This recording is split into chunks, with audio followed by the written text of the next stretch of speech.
Instagram Q&A time. You gotta be so good that they can't ignore you, especially the ones that ain't done shit for you. Yeah, you know exactly what I mean. They stab you in the back and then they ask why you're bleeding. I don't trust words, I trust actions. I don't care what you heard, I'm not slacking. So I'm going to do this thing every Wednesday where I'm going to post something on my Instagram. It's Every Damn Day Fitness on Instagram, by the way. Where I'm going to take the first 10 questions, whether it be YouTube related, fitness related, fitness YouTube related, that sort of thing. I'm going to answer them in a video to be posted the next day or the day after. I wanted to post this video yesterday, but my computer crashed, lost this fucking file, so I'm re-recording it now, and I'll get it out here later on the day. But I got 10 questions. They filled up really, really quick. Thank you for the response, guys. I really appreciate it.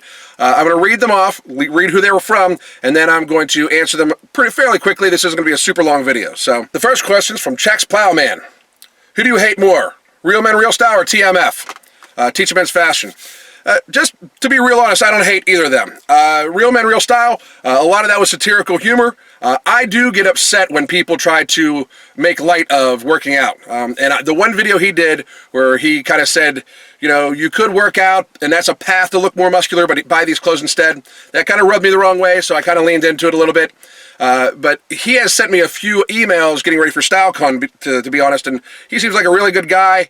We have differences of opinions, and when people have differences of opinions with me, I tend to roast them. And I roast myself too. I mean, I talk about myself in bad, in funny ways, in a bad light all the fucking time, just because I think that's fucking funny. And if you can't roast yourself, you shouldn't be roasting other fucking people. As for Teaching Men's Fashion, his name is Jose. I'm saying for the first time ever, acting like I don't remember it. I do remember it, obviously, but it's just one of the things I was doing to fuck with him. And I'm not saying I'm not going to do it again, because that's what I fucking do. It was a little different thing. He was doing that thing where, yeah, you buy these clothes, look more muscular, and I didn't even agree with half the shit he said, and I'm going to be honest, and I'll tell him that to his face here in about a week. But also, the thing about fitness channels, and this pisses me off with fitness YouTubers too, if you're going to give fitness, especially nutrition advice, it needs to be sound, it needs to be safe, and you need to follow up on it. A few of his fitness-related videos he did not follow up on, and the salsa video was just fucking ridiculous. It was unhealthy. That should not be something that you're masking as being healthy to that big of an audience, in my opinion, and just put it out there as if it's going to be this thing where, okay, yeah, it's healthy, go ahead and have it. That can hurt people, and that shit pisses me the fuck off. So I leaned into him pretty fucking hard. That's why I was acting like I couldn't remember his name or anything like that. I haven't heard from him yet about StyleCon. Hopefully I'll get a chance to meet him. I'll shake his hand. We can have a discussion on why I said the things I did, and hopefully he'll see my side. If not, I don't fucking care. But realistically, I don't hate either of those guys. Like, I hate Blaha. I fucking hate him. He's a fucking valor stealer. I fucking hate that motherfucker. Elliot Hulse, I think he's a fucking total asshole. I don't even hate him. I feel bad for him. I definitely feel bad for his family. I wish he'd shut the fuck up because he was a fucking lunatic and he's giving horrible fucking advice anymore. He should not give life advice. Just because we can step in front of a fucking camera and give some solid advice about fitness or YouTube or what the fuck ever does not mean we are experts in everything. A few people on YouTube need to fucking start realizing that, because just because you have credentials for fitness or a PhD in one thing does not mean that you're an expert in fucking everything, and you shouldn't give advice on everything. I try not to give even advice on fucking fitness unless it's to a one-on-one person, because if you give advice on fitness to such a broad audience, it could be damaging, and I am not going to fucking put myself there because that's just fucking moronic. The next question is from God Dang It Bobby. Who do you look up to in the fitness industry, YouTube, and in general? In the fitness industry, who do I look up to? Very honestly, most of the people I look up to in the fitness industry are on YouTube Fitness also, but I do look up to a guy named Barone Batiste. He is not on YouTube, I don't believe, but he might be, but he's not like a YouTuber. And he teaches like a broga, like a yoga for men type thing, and he's amazing. Truly, truly, truly neat guy. Really, really, really cool. When it comes to YouTube, you got to look up to certain people that make really great content, I think. I really look up to Alan Thrall, Steve Shaw, Mark Bell, those guys that are powerlifters that put great fucking content and information out there. That's something I admire, and I really look up to a lot. I think Chris Jones is a fucking excellent statement on what hard work can do. I mean, people knock on him all the time. Sometimes it becomes popular not to like somebody, But you've got to respect his fucking hustle. I mean, he came from fucking nothing and built a fucking empire, basically. So I respect that fucking to a great degree. And it's not like I have a problem with selling things. Like, that's what I think people are misconstruing me a little bit. He makes his own fucking products and sells them. Now, I haven't checked out his pre-workout and stuff like that yet. It is on the fucking list. And if it's fucked up and underdosed, I'm going to fucking say it, and I'm going to fucking put it out there just like I do with the other ones. But when it comes to the shirts and everything like that, he's building a fucking brand. It's not like if there's a market for every damn day t-shirts, I'm not going to fucking sell those fuckers eventually. You know, I mean, that's just the fucking world we live in. I would do it where it is the best price with the best product absolutely fucking possible. And if I ever sell something, my plan is that I'm going to share with the people that would buying it what my actual cost is on the fucking item and the markup and everything like that, just so they can see what I'm making off each one thing, because to me that's fucking proper. And again, I have a career besides this. This is my fucking hobby, so it's not like I depend on this for my fucking living. Not yet. Eventually, maybe. But I really don't have a problem with selling things. I have a problem with creating a need through, tricky marketing, that sort of thing, or selling shit fucking products. That's my fucking problem. But I look up to Chris Jones a lot. He does a great fucking job with that. And a bunch of other people like him too. Elgin Intensity, I look up to him just because he is so fucking witty, just deadpan hysterical. I think it would be fucking interesting for him and I to do a fucking thing together where I could be like his anger translator. I was going to do that with Steve also, but I think it would be fucking neat for him just to be deadpan and me just like fucking just be like, ah! So I think that would be cool. Elgin, hit me up. And I watch a guy called The Logical Bro, and he's got like 8,000 subscribers. Honestly, he's like one of my fucking favorite channels. He actually just commented on one of my fucking videos, my Bradley Martin video, and I thought it was the fucking coolest thing in the world, because I think he is fucking hysterical. Him and Elgin together are fucking hysterical. And there's a few other people in the fitness industry I look up to, and in general I look up to, but anybody that does something that actually tries to help people, I know that I come across differently, and sometimes my message gets lost in all the fucks and fuck and motherfucker and fuck. But I really like people that help people. There's one guy, I can't remember his name, but he does this show, or he used to do a show, like the Extreme Weight Loss Show, where he would take somebody and it would be like a year journey where he'd help a morbidly obese person, a person about to die basically, and help them get their health back. That's like my fucking dream job. I look up to people like that more than anybody can fucking ever imagine. That job would be like my dream job. If I could make a living helping people like that, I'd never want to do anything ever again in my fucking life. But that to me is fucking cool. The next one is from Royer510. What's your favorite muscle group to work? He's assuming legs by the intro. Actually, it's not legs. I love doing squats, I really do, but my favorite body group to work is shoulders. My right shoulder has a little bit of arthritis going on in it right now. I'm having some rehab and therapy on it, and it's starting to come along really, really well. And I'm focusing more on bench than I am just working my straight shoulders, like military press and stuff. But I love the military press. I love dumbbell military press. At one point in time, I was doing, my workout sets were with the 120s for reps, and I fucking really, really loved it. It comes from like the WWE. You'd see like fucking Hulk Hogan or the Ultimate Warrior, or somebody fucking press somebody over their fucking head, like the Barbarian used to do that shit like that, and press another guy over their head and throw them. I always wanted to fucking do that, so that's why I started working shoulders. It's one of the things that's got me working out, is WWE. I'm sure nobody can fucking tell that by my fucking YouTube channel. Shoulders is absolutely my favorite. And then very next one would be squats, and I don't even call that legs. I love doing squats. Squats to me is an all over body movement. When the weight gets up there, it gets to be about over 500 pounds for me. That's up there. Man, once my working sets have gotten to be about 500 pounds, and it's very consistently my working sets are over 500 pounds now, I'm just all over fucking tired. I mean, my core is fucking blown. My back is, from squeezing and staying tight. My arms get a pump. My shoulder gets pumped. That's my second favorite by fucking far. But hopefully my shoulders come along soon, and shoulders can be my my favorite again, because there's a little bit of pain involved right now, but it's not bad. And it's getting much, much better. So the next one's from Hugh Locke. Hugh Locke asked me, what is a normal workout day for you? What's up, Hugh? I think Hugh was a follower, a subscriber of mine, even on Instagram, before I even started the YouTube thing. So fucking, what's up, dude? Awesome. What's my normal workout day like? Very honestly, I normally do 2-a-days, and with 2 days off. I normally do some sort of weightlifting early in the morning. I get up about 4:30 or 5 o'clock every day. I sleep in on the weekends till like 6 o'clock in the morning. And that's just, works my work day. I can get my workout in early. Normally that's when I lift heavier weight, is in the morning. I like working out on an empty stomach, because I eat a lot of food all at once, because I do intermittent fast, and I only intermittent fast to actually kind of control my calories, and it fits in my day better. Just hot black coffee in the morning, all my calories between noon and 8. But and then in the evening, I'll do some kind of yoga, some kind of stretching, or I'll go back and do some like bodybuilding work because I don't consider that like lifting. Getting an arm pump to me is not very fucking important. It really isn't. But I do those extraneous exercises just to make sure I'm like at the gym. The gym is one of my fucking favorite places to be besides at home with my fucking family. So I'll be there as much as I fucking can. That's one of the reasons why I have memberships to multiple gyms that I can go to in different cities also too, because I do travel for work. And that's the gym's my fucking favorite place to be. So basically in the morning and then something lighter at night. I'm normally off Wednesday, Thursday, depending on my work schedule. And it's twice a week of squats, twice a week of deadlifts. For both those, one heavy and then one working. And the one deadlift day, I normally don't deadlift from the floor. I don't normally do rack pulls, just the deadlift movement.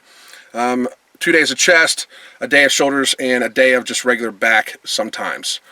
Depends. My back gets pretty big pretty fast. I'm focused more on strength right now, but once this powerlifting competition is over in May, I may get back to just like some aesthetic work. It's not that fucking important to me though. The next one's from Team Mandrid Tarantula.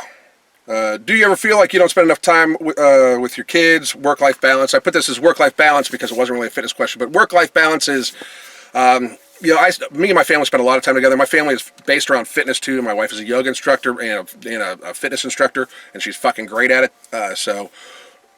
And my son does all that stuff with us. We eat dinner together every time I'm in town. If I'm not out of town for work, we eat dinner together. Sit down table, phones off, that sort of thing. And they're why I do everything. So we spend a lot of time together. I would love to transition to a job where I don't travel, or at least don't travel without them, and we can do everything together. That's the fucking goal of all this fucking shit. And my kid's older now too, and he spends a lot of time with his friends. But work-life balance, I work really fucking hard. All week long, and even on the weekends. I work really fucking hard, but I make sure when I'm off, I'm off.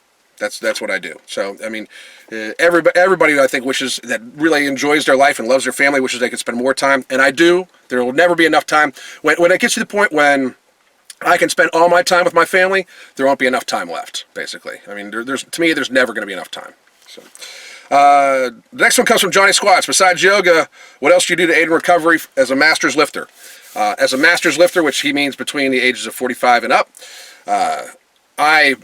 first of all, I make sure my nutrition is on point. If I miss my omega-3s and my protein the day before, I'm sore the next day because I work out almost every day in some way. But nutrition to me is key. Carbs, not so much. I can fluctuate my carbs to, try to play with my weight. And I'm keeping myself a little fluffy right now just because I'm trying to maintain good strength levels. And I'm right about 230 right now. And I can drop 10 pounds like that for this competition. So I'm just going to float right here until May and try to make sure I'll lose the 10 pounds, gain it back. It's basically fucking water weight, and I'll be good for the competition. And then after that, I probably will slim down to like right around 220, and that's where I'll just sit and feel fucking comfortable. And I can do that through manipulation of my carbs. The other things I do for recovery, I stretch every fucking morning. Even if it's not yoga, I do some yoga poses, but I stretch every morning. If you look at animals in the wild, the first thing they do when they wake up, like if you own a cat, the first thing they do, or even a dog, the first thing they do when they wake up is they stretch. They stretch their spine, they rotate it, they make sure it's stretched out. That's very fucking important, and people don't fucking normally do that. That's how we get compacted spines, compacted vertebrae, that sort of thing. And I'm really good about that. Much better since I hit like 35 and up. I'm much better about making sure I stretch out every morning a little bit. It just limbers you up, feels better, just goes with it. And I use a hydro massage machine. It's at one of my gyms, and I use that for my lower back and my SI joints, and it's doing fucking wonders. But yoga is the biggest fucking thing for recovery. It's changed my life. It really has. The next one is from Brad W79. Can squatting alone thicken your legs? And if you want bigger legs, working them once a week enough? Squatting alone doesn't thicken your legs. I don't have great big legs. I have a fucking huge ass. My upper thighs are pretty big, but right down by my knee, I've got to work on my teardrops. It's actually something I'm working on. If you don't fucking work legs more than once a week, you're just going to be sore all the fucking time. In my mind, you should work legs at least twice a week, if not 3 times. And that's if you want to be big, strong, powerful. I mean, it just is. Like, leg day shouldn't be just 1 day a week. It should be twice, in my mind, in my opinion. It builds all over strength. I have this saying that I always say is that you're as old as your legs. As long as my legs are healthy, the rest of me seems to stay healthy. Plus, when you work legs, it releases more testosterone in your system. It's just clinically shown to, and that's good at any fucking age. So, no, I think you should work legs at least twice a week. And it will help cut down on the soreness you have from leg day. If you really fucking blast legs, you're going to be sore. But if you do it more often, it helps work that lactic acid through, and the DOMs aren't as bad. So, yeah, twice a week. But is it enough to build big legs? Leg extensions, body weight squats at the fucking end, leg press. It's all fucking important. I don't just squat. That's what we see a lot. I do front squats. I don't film those a lot either. And I do leg press a lot. I've filmed that a couple times. I do leg extensions every fucking time I'm in there. I work my abductors and adductors every time I'm in there, just because that's important work. Adductor muscles and abductor muscles are so important for power, strength, squat, everything like that. It's the stuff that people don't see that is really the fucking thing. The squatting is just kind of fucking for show. Next. It comes from R-More1. What do you do for conditioning? I lift weights faster. No, I do yoga, obviously, and I help my wife put together some of her other classes and everything like that, which can be fucking very taxing. Plyo is a fucking serious workout, no shit, especially for a bigger guy. But, it depends on the time of year. We run some obstacle courses occasionally, too. I know that might surprise a few fucking people. But we run some obstacle courses, so if we're doing that, I make sure to hit the treadmill a little bit. I do not like to run just because I think it bashes my fucking knees, my hips, my lower back, especially when I'm heavier. But I love running obstacle courses, so I will make sure I have the cardio for that. But very honestly, like I was talking, I do a heavy leg day and a light leg day. On the light leg day, there's almost no rest between sets. It's changing the plates and you go, or just re-wrapping, or you go, or even when you're doing beltless, strapless, weightless, whatever, just taking 60 to 90 seconds in between, catch your breath, and go. I try to have my workouts be very fucking intense. Like, if I'm going to be in the fucking gym, it's going to be an hour and a half of me just fucking grinding. I try not to talk that much, although sometimes I get caught up. But I try not to talk. I try to just fucking get at it. So, basically for conditioning, I just fucking lift weights faster. That's what I do. Meg Allen 007 asked me, I'm a skinny guy looking to get lean. What do you suggest? I suggest you fucking reevaluate. Not trying to be rude, dude, but if you're already skinny, why the fuck would you want to be lean? I think this got misconstrued by a couple of my videos. I have no problem with people getting lean. My problem is people being skinny already and then getting lean. Because being muscular and having a good musculature, your skeletal frame, is not just for aesthetics. It is for health. The stronger your frame is, the stronger you are, the more muscular you are. Normally, as long as you don't have imbalances, normally the better your posture is, which is better for your spine, the better for your knees, the better for your joint stability, the better for those sorts of things. So if you're already skinny and you want to get lean, I have no idea why the fuck you'd want to do that.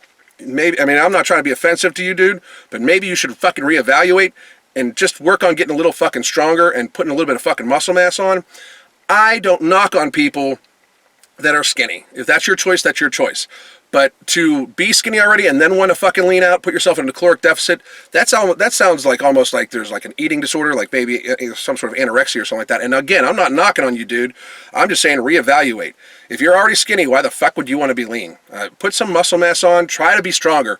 I don't ever understand anybody that doesn't want to be stronger. I actually was talking to some dude in the fucking gym the other day where he was like, well, I'm just trying to get a little bigger. I don't even care about being stronger. No, you fucking do. You just don't think you fucking can. Don't be a fucking pussy. That's fucking bullshit. Get strong. We as people should be fucking strong, because the term strong survives is still fucking true. Basically the way it works, if we're in a boardroom and I'm better prepared than you and I'm smarter than you, I am stronger than you. That is for that applicable purpose. If we're in a gym or a physical situation of any kind, if we're just standing there, two dudes, squared up, and I'm bigger, stronger, faster, more trained, have a better knowledge of judo, martial arts, anything like that, I am stronger than you. I don't understand this thing with society that we're kind of like trying to downsize ourselves. It's fucking weird to me. But again, not trying to be rude to you, dude, and I appreciate the comment and everything like that, but I don't know if you even meant it as a fucking joke, to tell you the truth. But, dude, if you're already skinny, don't lean out. Get fucking bigger. Evaluate. And lastly, by E. Gobson65, What benefits do you seek from doing yoga besides joint security and conditioning? Would you recommend it to others? I recommend yoga to fucking everybody, especially powerlifters, and that gets fucking misconstrued by a lot of people. Everyone's like, yoga, Pete Rubish does yoga. Alan Thrall did a video on yoga poses to help out. Yoga is fucking hugely beneficial to powerlifters, especially for the hip mobility, the joint stability. The recovery is fucking amazing. I would recommend it to everybody. And what do I seek out of it? You know, it's really brought my game back. You know, 2-3 years ago, I was wondering if I was ever going to fucking squat again. My back was starting to hurt so fucking bad. My hips were so fucking tight. It was fucking horrible. It really was. Like, so I was just going to be an upper body bro. And that's just not fucking, I just can't fucking do that. So, basically, I, started doing yoga with my wife because she's a fucking yoga instructor, so I should. Because, if I obviously see that she looks like she's fucking 20 years younger than she is, I should fucking do it, right? But, and all of a sudden, my back's feeling better, everything. I'm just starting to feel much better, and I'm squatting again, and I'm starting squatting heavy again. Now I'm squatting heavier than I've ever fucking squatted. It's hugely beneficial, so of course I'd recommend it. The other stuff I seek out of it, I'm a busy ass motherfucker. I've got kid, family, job, YouTube, all that other shit, plus trying to fucking just make some fucking time to just fucking chill for a fucking second. I'm a busy ass motherfucker. And at the very end of every yoga session, there's a thing called Shavasana. It's corpse pose is what people call it. You're laying there and you're just focused on your breathing. That's all you fucking focus on. And it's like the most relaxing 5 minutes of my fucking day. You're able to completely shut your fucking brain off, which is a huge problem of why I don't sleep much. You're able to shut your fucking brain off, basically, and just fucking lay there and just be. And that is fucking awesome to me. It is the more refreshing thing I've ever fucking had in my life. It really is. When it's done, once I learned how to do it correctly, it's like a 5-minute meditation that just can't be fucking beat. So, anyway, I hope everybody enjoyed this format. I'm going to do it again next Wednesday. I might start picking different topics, like instead of YouTube or YouTube fitness, like other things, just to see my opinion on shit. Not that you guys would fucking give a shit. Who the fuck cares? But anyway, this is Alan Roberts, Every Damn Day Fitness. Like and subscribe. Hit me up on Instagram at Every Damn Day Fitness. Hit me up on Twitter at Every Damn Day Fit. I'm also on Facebook at Every Damn Day Fitness. Thanks for the question, gents. God damn.